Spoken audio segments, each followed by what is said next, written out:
चलत्कुण्डलम्भ्रो सुनेत्रं विशालं प्रसन्नाननं नीलकण्ठं दयालं मृगाधीशचर्माम्बरं मुण्डमालं प्रियं शङ्करं सर्वनाथं भजामि।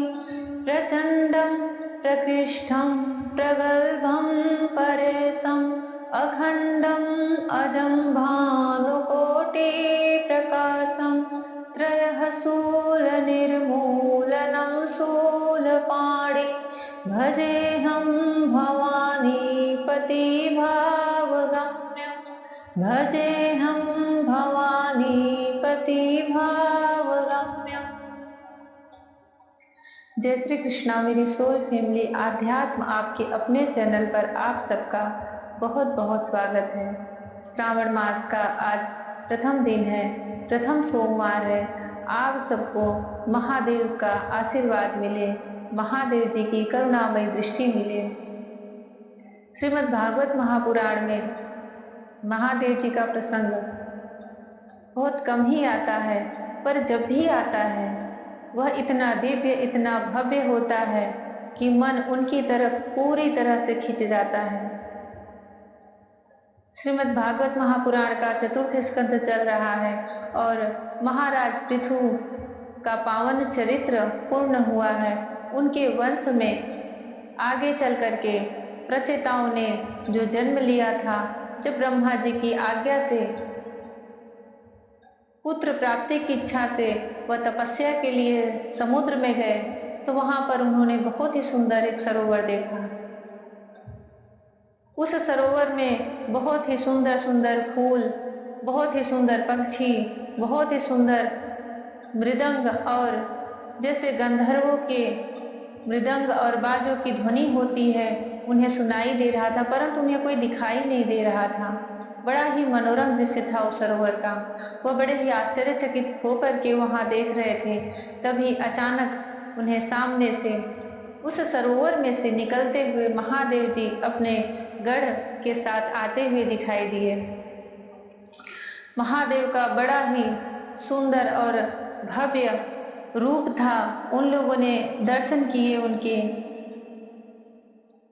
श्रावण मास में महादेव जी का ओम नमः शिवाय बोलने पर भी बहुत बड़ा कल्याण होता है।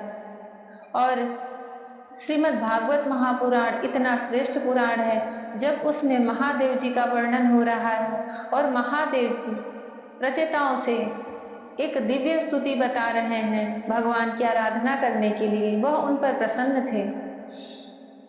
महादेव जी ऐसे अड़भंगी भोले भाले हैं कि वह कब कहाँ कैसे प्रसन्न हो जाए कोई समझ ही नहीं सकता, ना ब्रह्मा जी और ना ही विष्णु जी। बहुत ही जल्दी प्रसन्न होने वाले, करुणा दिखाने वाले, और क्रोध भी उन्हें जल्दी ही आता है। और उन महादेवों से, ब्रह्मा से और विष्णु से क्रोध भी उन्हें थोड़ा शीघ्र ही आता है, परंतु है वो करुणा निधान भोलेनाथ। जब प्रसन्न हो जाए तो कौन सी ऐसी अभिलाषा, कौन सी ऐसी इच्छा रह जाए जो आपकी पूरी ना हो। संसार में उनका बहुत ही शिवालय है और उसमें भक्त जाकर के अपनी मनोकामना पूर्ण करने के लिए तरह तरह से व्रत जप और पूजन करते हैं, क्योंकि उन्हें कहीं न कहीं पता है कि यह हमें हमारी इच्छा के अनुसार हर चीजें प्राप्त करा ही देंगे। क्योंकि महादेव ही ऐसे हैं जिनसे मनुष्य तो क्या, असुर, राक्षस, प्रेत, भूत, जितने भी यह पिशाच योनि के लोग हैं, सब महादेव की ही शरण में जाते हैं। वह किसी में कोई भेदभाव नहीं देखते। बस वह प्रसन्न हो गए तो सृष्टि की कोई ऐसी चीज नहीं है जो वह उसे प्रदान न कर सके। और इसके उदाहरण में बड़े बड़े दैत्यराज हुए हैं, राक्षस हुए हैं, जो उनसे कठिन तपस्या करके बड़े ही दुर्लभ दुर्लभ वरदान मांगे थे। श्रावण मास में उनका अखंड कीर्तन चलता है, अखंड जप चलता है, अखंड व्रत चलते हैं एक एक महीने के। जो भी भक्तजन उनकी श्रद्धा से उपासना करता है, निश्चित ही वह अपनी इच्छा अनुसार जो चाहता है उसे प्राप्त होता है। आज श्रावण मास का पहला दिन है। मुझे हर बार कई साल से श्रावण मास में कई ही दुर्लभ बेलपत्र मिलते हैं। कभी 4 पत्ते, कभी 5 पत्ते, और इसकी संख्या 1 से लेकर के 12 तक के बेलपत्रों को मुझे महादेव जी से ही प्राप्त हुए हैं। ये बहुत ही अनोखी घटना है, बहुत ही एक गूढ़ रहस्य वाली बात है जिसे मैं भी नहीं समझ पाती। कहाँ से, कैसे, किस समय, लेकिन श्रावण मास में मिलता ही है। आज सोमवार है, मैं मंदिर गई और बहुत दूर के मंदिर गई। वहां पर शाम के समय उनका अभिषेक होने वाला था। मैं कुछ सामान लेकर के पूजा करने के लिए गई थी। वहां के मंदिर के लोगों ने बोला रुक जाओ, अभिषेक होने दो। वह जो शिवलिंग है उनकी मैं इसलिए बता रही हूँ कि वह जो मंदिर है वह साधारण मंदिर, वह शिवलिंग साधारण नहीं है। बहुत भीड़ थी, इसलिए मैं वहां की कोई तस्वीर या फोटो नहीं निकाल पाई, नहीं तो इस वीडियो में अवश्य डालती। 5000 साल पूर्व जब द्वापर युग में भगवान श्री कृष्ण आए थे, वहां की ऐसी मान्यता है। उस समय वहां की जो कहानी है मैं अगले अध्याय में बताऊंगी कि किन देवी ने यमराज की जो पत्नी है अपने हाथ से उस शिवलिंग की स्थापना की थी और भगवान वहां प्रकट हुए थे, भगवान कृष्ण और महादेव। वह शिवलिंग था भी बहुत प्राचीन, देख के ही लग रहा था, उसके जो पत्थर थे, वह जो शिवलिंग का आकार था, तो उसको वह इतना पुराना हो चुका है कि उसको हर समय पीतल के फ्रेम से उसको पूरा ढके रहते हैं शिवलिंग का आकार में। हम जब मंदिर में पहुंचे, मैं आज की ही बात बता रही हूँ, अभी आज श्रावण का पहला दिन है, और मुझे जब 12 पिछले वर्ष श्रावण में जब मैं 1 महीने का व्रत रखी थी तो मुझे 12 पत्तों के बेलपत्र मिले, जिसका वीडियो मैं इसमें भी डाल रही हूँ। मैं बहुत ही उसे संभाल के रखी हूँ। उन पत्तों पे मैंने भगवान के ज्योतिर्लिंग के नाम लिखे हैं। तब मैंने उनसे हाथ जोड़ लिया था कि अब बस, अब नहीं चाहिए, मैं संभाल के रख, कितना रखूंगी। आज जब गई मंदिर में और अभिषेक करने के लिए उनके पीतल के उस जो ऊपर से कवच लगाए थे हटाए, तो अंदर से जो सुबह की पूजा हुई होगी, पुजारी लोग किए होंगे, उससे उस फ्रेम को पूजा करने के बाद अंदर कुछ बेलपत्र, फूल, हार सब थे, वस्त्र, उसके साथ ही उनके ऊपर एक पीतल का कवच चढ़ा दिए थे शिवलिंग के आकार का, और सारा दिन सब उसी पे पूजा करते हैं क्योंकि बहुत ही पुराना शिवलिंग है। उसके पत्थर ही देख के समझ में आ रहे थे, और बहुत ही, और स्वयंभू शिवलिंग मानते हैं उन्हें, स्वयं से प्रकट हुए। यह विदर्भ क्षेत्र की मैं बात बता रही हूँ, जो यहाँ का विदर्भ का जो पंढरपुर है उनके आसपास की यह घटना है। मंदिर है वह, जैसे ही वह अभिषेक के लिए वो उस पीतल के कवच को उठाए तो उसपे कुछ बेलपत्र थे, और उन बेलपत्रों को हटाया जाने लगा तो उसमें से मुझे आज अर्धनारीश्वर के रूप में 4 पत्ते का बेलपत्र मिला। 4 और 5 पत्ते के तो बहुत मिले हैं, परंतु वह जैसे अर्धनारीश्वर होते हैं उसका जो बीच का पत्ता होता है बिल्कुल उसी आकार का है। पता नहीं कैसे मेरी उस पे नजर गई, शिवलिंग के ऊपर था, मैंने उसे तुरंत उठाया और आशीर्वाद समझ के अपने पास रख लिया और उसे ले आई, और महादेव जी के तरफ से मुझे जैसे एक बहुत ही बड़ा आशीर्वाद, प्रेम, और मैं उन्हें बाबा की तरह मानती हूँ, तो मैं वो अपनी संतान की तरह, महादेव और माता पार्वती हम पर अपना अनुग्रह किए हैं, ऐसा दिव्य दर्शन देकर। और फिर जो लोग वहां के थे अभिषेक किए और हमसे भी अभिषेक करवाए। यह मेरे लिए एक बहुत ही बड़ी बात है कि श्रावण के प्रथम दिन और पहले सोमवार को ही अक्सर ये होता है कि मैं पेड़ में से इन पत्तों को तोड़ती हूँ और महादेव जी को चढ़ाती हूँ। इन दुर्लभ पत्तों को 4, 5, 6, 7, 8, 9, 10, 11 और 12 हर प्रकार के पत्तों को भगवान के शिवलिंग पे चढ़ाया है और उन्हें संभाल के रखी भी हूँ। पर शिवलिंग पर से मिल जाए तो ऐसा लगता है कि वह हमें आशीर्वाद के रूप में दे रहे हैं। बहुत ही करुणा निधान है, बहुत ही भोले भाले हैं। जो भी भागवत सुन रहे हैं उन पर महादेव अपनी श्रावण मास भर कृपा दृष्टि बनाए रखें, निर्विघ्न उनका श्रीमद् भागवत महापुराण पूर्ण हो और जो कुछ भी इच्छा करके यह सुन रहे हो उनकी इच्छा अवश्य पूर्ण हो। क्योंकि यह कोई साधारण पुराण या साधारण कोई कथा कहानी नहीं है, श्रीमद् भागवत महापुराण के मंत्र चल रहे हैं। इसमें आज महादेव नारायण श्री हरि का अपने मुख से श्रीमुख से स्तुति करेंगे, उनके स्वरूप के झांकी का वर्णन करेंगे जो कि बहुत ही दिव्य है, क्योंकि यह वेदमय है, वेद मंत्र है श्रीमद् भागवत महापुराण।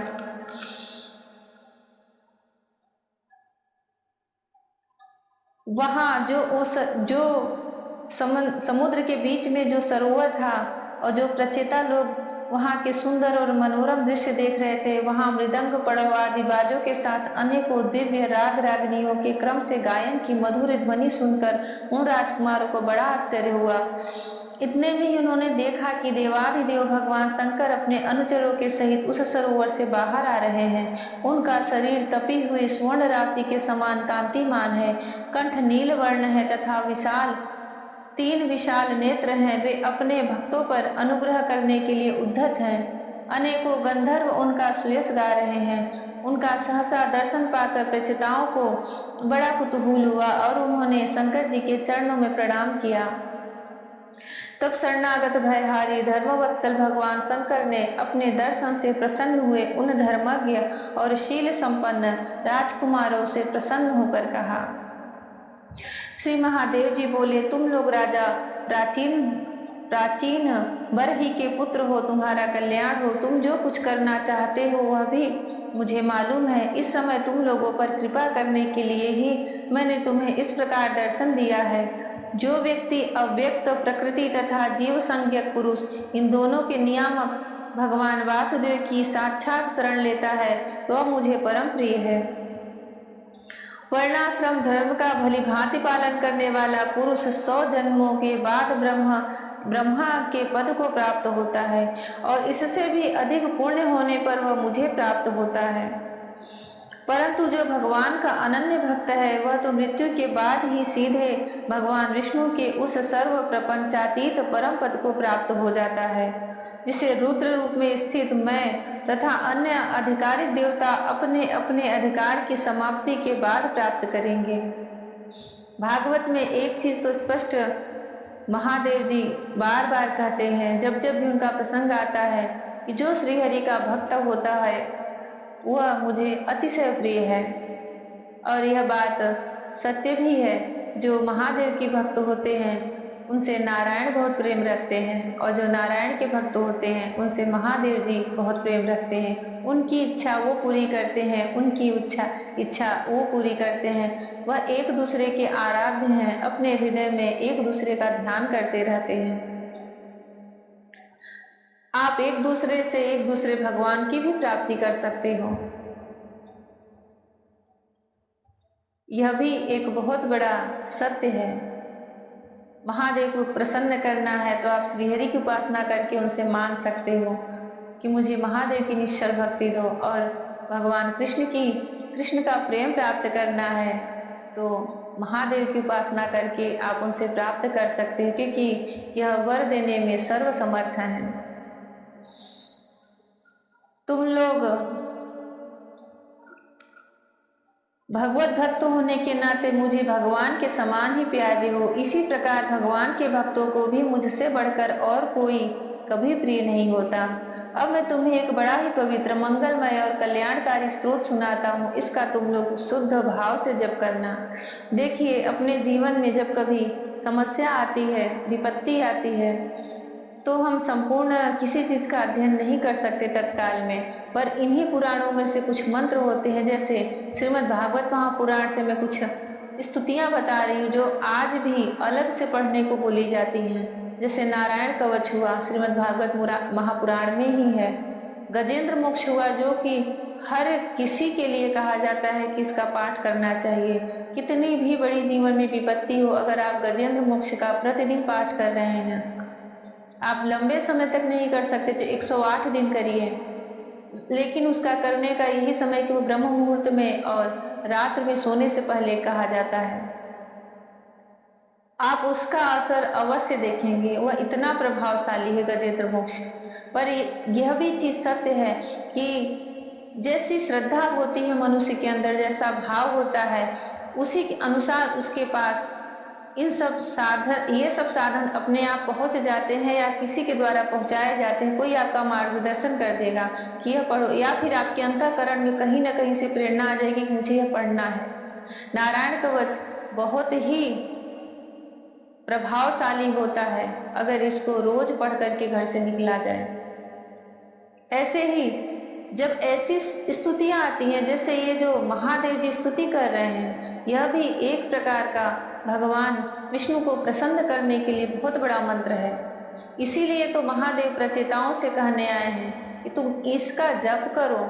अब संस्कृत में तो कोई पढ़ नहीं सकता, इसके संस्कृत भी बहुत कठिन होते हैं, तो सिर्फ भागवत के इन अध्यायों से यह स्तुतियां प्रतिदिन करनी चाहिए। जैसे छोटा कहीं पुस्तक नहीं मिल रहा है इसके भाग का, इसके अंश का, तो भागवत पुराण से ही सिर्फ इन स्तुतियों का अध्ययन प्रतिदिन करें, श्रवण करें, सुने, सुनाए। बहुत ही अच्छा होता है भगवान की भक्ति प्राप्त करने के लिए, क्योंकि सब कुछ प्राप्त हो जाता है, परंतु भक्ति जो निश्चल भक्ति होती है कृष्ण की, वह नहीं जल्दी मिलती, वह जल्दी नहीं प्राप्त होती, वह खुद ही नहीं देना चाहते। उन्हें मालूम है कि एक बार यह मेरा निश्चल भक्त हो गया तो मैं इससे बंध जाऊंगा, और बंधना कोई नहीं चाहता किसी से। भगवान सब कुछ दे देंगे, पर अपने आप को कौन देना चाहता है। पर अगर आपके अंदर निश्चल भक्ति है तो वो विवश होके देंगे। यह एक डोर है, भक्ति एक डोरी होती है भगवान कृष्ण से बांधने वाली। जिनके चरणों में सब गिरना चाहते हैं, आपके हृदय में अगर निश्चल भक्ति है तो वही श्री कृष्ण आपको आलिंगन में ले लेंगे, आपको अपने हृदय से लगा लेंगे। उनके अंदर भी उतनी ही तड़प होती है और यह सब कार्य भक्ति देवी करती हैं। इसलिए किसी के हृदय में आ गई है तो अपने आप को सौभाग्यशाली मानना चाहिए कि आपके पूर्व जन्म के कई जन्मों के प्रारब्ध पुण्य फल जगे हैं, क्या भगवान श्री कृष्ण के भक्त हुए हैं। अब इस स्तोत्र का मैं पाठ कर रही हूँ और यह बहुत ही बड़ा है, तो मैं इसको जितना हो सकता है कर रही हूँ। आप लोग इसको एकाग्र मन से इस स्तुति को करिए, क्योंकि श्रावण भी चल रहा है, महादेव जी के मुख से निकला हुआ है, तो बहुत ही प्रभावशाली है। श्री मैत्रेय जी कहते हैं, तब नारायण परायण करुणा हृदय भगवान शिव ने अपने सामने हाथ जोड़े खड़े हुए उन राजपुत्रों को यह स्तोत्र सुनाया। भगवान रुद्र स्तुति करने लगे, भगवान आपका उत्कर्ष उच्च कोटि के आत्मज्ञानियों के कल्याण के लिए, निजानंद लाभ के लिए है, उससे मेरा भी कल्याण हो। आप सर्वदा अपने नृत्य से परमानंद स्वरूप में ही स्थित रहते हैं, ऐसे सर्वात्मक आत्मस्वरूप आपको नमस्कार है। आप पद्मनाभ समस्त लोकों के आदि कारण है, भूत सूक्ष्म तन मात्र और इंद्रियों के नियंता, शांत एक रस और स्वयं प्रकाश वासुदेव चित्त के अधिष्ठाता भी आप ही हैं, आपको नमस्कार है। आप ही सूक्ष्म अव्यक्त अनंत और मुखाग्नि के द्वारा संपूर्ण लोकों का संहार करने वाले, अहंकार के अधिष्ठाता संकर्षण तथा जगत के प्रकृष्ठ ज्ञान के उद्गम स्थान, बुद्धि के अधिष्ठाता प्रद्युम्न है, आपको नमस्कार है। आप ही इंद्रियों के स्वामी, मनस्तत्व के अधिष्ठाता भगवान अनिरुद्ध हैं, आपको बार बार नमस्कार है। आप अपने तेज से जगत को व्याप्त करने वाले सूर्यदेव हैं, पूर्ण होने के कारण आप में वृद्धि और क्षय नहीं होता, आपको नमस्कार है। आप स्वर्ग और मोक्ष के द्वार तथा निरंतर पवित्र हृदय में रहने वाले हैं, आपको नमस्कार है। आप ही सुवर्ण रूप वीर्य से युक्त हैं और चातुर्होत्र कर्म के साधन तथा विस्तार करने वाले अग्निदेव हैं, आपको नमस्कार है। आप पितर और देवताओं के पोषक सोम हैं तथा तीनों वेदों के अधिष्ठाता हैं, हम आपको नमस्कार करते हैं। आप ही समस्त प्राणियों को तृप्त करने वाले सर्वरस जल रूप हैं, आपको नमस्कार है। आप समस्त प्राणियों के देह पृथ्वी और विराट स्वरूप हैं तथा त्रिलोकी की रक्षा करने वाले मानसिक, इंद्रियक और शारीरिक शक्ति स्वरूप वायु प्राण हैं, आपको नमस्कार है। आप ही अपने गुण शब्द के द्वारा समस्त पदार्थों का ज्ञान कराने वाले तथा बाहर भीतर का भेद कराने वाले आकाश हैं तथा आप ही महान पुण्यों से प्राप्त होने वाले परम तेजोमय स्वर्ग वैकुंठादि लोक हैं, आपको पुनः पुनः नमस्कार है। आप पितृलोक की प्राप्ति कराने वाले प्रवृत्ति कर्म रूप और देवलोक की प्राप्ति के साधन निवृत्ति कर्म रूप हैं तथा आप ही अधर्म के फल रूप दुखदायक मृत्यु हैं, आपको नमस्कार है। नाथ, आप ही पुराण पुरुष तथा सांख्य और योग के अधीश्वर भगवान श्री कृष्ण हैं। आप सब प्रकार की कामनाओं की पूर्ति के कारण साक्षात मंत्र मूर्ति और महान धर्म स्वरूप हैं। आपकी ज्ञान शक्ति किसी भी प्रकार कुंठित होने वाली नहीं है, आपको नमस्कार है, नमस्कार है। आप ही कर्ता, करण और कर्म तीनों शक्तियों के एकमात्र आश्रय हैं। आप ही अहंकार के अधिष्ठाता रुद्र हैं। आप ही ज्ञान और क्रिया स्वरूप हैं तथा आपसे ही परा, पश्यंती, मध्यमा और वैखरी चार प्रकार की वाणी की अभिव्यक्ति होती है, आपको नमस्कार है। प्रभु, हमें आपके दर्शनों की अभिलाषा है, अतः आपके भक्तजन जिसका पूजन करते हैं और जो आपके निज जनों को अत्यंत प्रिय है, अपने उस अनूप रूप की आप हमें झांकी कराइए। आपका वह रूप अपने गुणों से समस्त इंद्रियों को तृप्त करने वाला है। वह वर्षाकालीन मेघ के समान स्निग्ध। अब महादेव भगवान श्री हरि के स्वरूप का, भगवान श्री कृष्ण के उस दिव्य स्वरूप का वर्णन कर रहे हैं जिसके एक एक अंगों का वह अपने मन से ध्यान करके उनकी स्तुति कर रहे हैं। अपने नेत्रों से मन को एकाग्र करके आप लोग भी उसी छवि का, मनोहर छवि का ध्यान कीजिए। वह वर्षाकालीन मेघ के समान स्निग्ध, श्याम और संपूर्ण सौंदर्यों का सार सर्वस्व है। सुंदर चार विशाल भुजाएं, महामनोहर मुखारविंद, कमल दल के समान नेत्र, सुंदर भौहें, सुघड़ नासिका, मनमोहनी दंत पंक्ति, अमोल कपोल युक्त मनोहर मुखमंडल और शोभाशाली समान कर्ण युगल है। प्रीतिपूर्ण उन्मत्त हास्य, तिरछी चितवन, काली काली घूराली अलके, कमल कुसुम की केसर के समान फहराता हुआ पीतांबर, झिलमिलाते हुए कुंडल, चमचमाते हुए मुकुट, कंकड़, हार, नुपुर और मेखला आदि विचित्र आभूषण तथा शंख, चक्र, गदा और पद्म, वनमाला और कौस्तुभ मणि के कारण उसकी अपूर्व शोभा है। उसके सिंह के समान स्थूल कंधे हैं जिन पर हार, केयूर एवं कुंडलादि की कांति झिलमिलाती रहती है तथा कौस्तुभ मणि की कांति से सुशोभित मनोहर ग्रीवा है। उसका श्यामल वक्षस्थल श्री वत्स चिन्ह के रूप में लक्ष्मी जी का नित्य निवास होने के कारण कसौटी की शोभा को भी मात करता है। उसका त्रिवली से सुशोभित पीपल के पत्ते के समान सुडौल उदर श्वास के आने जाने से हिलता हुआ बड़ा ही मनोहर जान पड़ता है। उसमें जो भंवर के समान चक्करदार नाभि है वह इतनी गहरी है कि उससे उत्पन्न हुआ यह विश्व मानो फिर उसी में लीन होना चाहता है। श्याम वर्ण कटी भाग में पीतांबर और सुवर्ण की मेखला शोभायमान है। समान और सुंदर चरण, पिंडली, जांघ और घुटनों के कारण आपका दिव्य विग्रह बड़ा ही सुघड़ जान पड़ता है। आपके चरण कमलों की शोभा शरद ऋतु के कमल दल की कांति का भी तिरस्कार करती है। उनके नखों से जो प्रकाश निकलता है वह जीवों के हृदय अंधकार को तत्काल नष्ट कर देता है। हमें आप कृपा करके भक्तों के भयहारी एवं आश्रय स्वरूप उसी रूप का दर्शन कराइए। जगत गुरु, हम अज्ञानवृत प्राणियों को अपनी प्राप्ति का मार्ग बतलाने वाले आप ही हमारे गुरु हैं। प्रभु, चित्त शुद्धि की अभिलाषा रखने वाले पुरुष को आपके इस रूप का निरंतर ध्यान करना चाहिए। इसकी भक्ति ही स्वधर्म का पालन करने वाले पुरुष को अभय करने वाली है। स्वर्ग का शासन करने वाला इंद्र भी आपको ही पाना चाहता है तथा विशुद्ध आत्मज्ञानियों की गति भी आप ही हैं। इस प्रकार आप सभी देहधारियों के लिए अत्यंत दुर्लभ हैं। केवल भक्तिमान पुरुष ही आपको पा सकते हैं। सत्पुरुषों के लिए भी दुर्लभ अनन्य भक्ति से भगवान को प्रसन्न करके, जिनकी प्रसन्नता किसी अन्य साधना से दुःसाध्य है, ऐसा कौन होगा जो उनके चरण तल के अतिरिक्त और कुछ चाहेगा। जो काल अपने अदम्य उत्साह और पराक्रम से फड़कती हुई भौहों के इशारे से सारे संसार का संहार कर डालता है, वह भी आपके चरणों की शरण में गए हुए प्राणी पर अपना अधिकार नहीं मानता।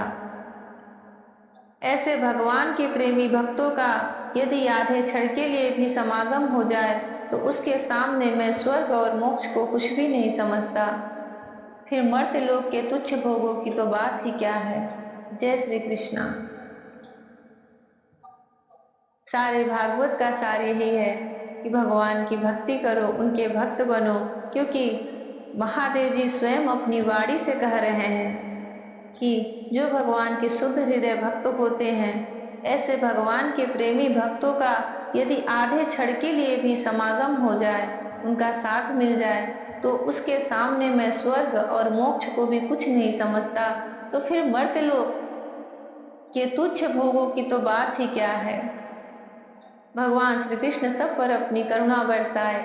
श्रावण मास में महादेव और श्री कृष्ण की अनुपम भक्ति प्राप्त हो, उनका कृपा प्रसाद प्राप्त हो। जय श्री कृष्णा। राधे राधे। हरि ओम।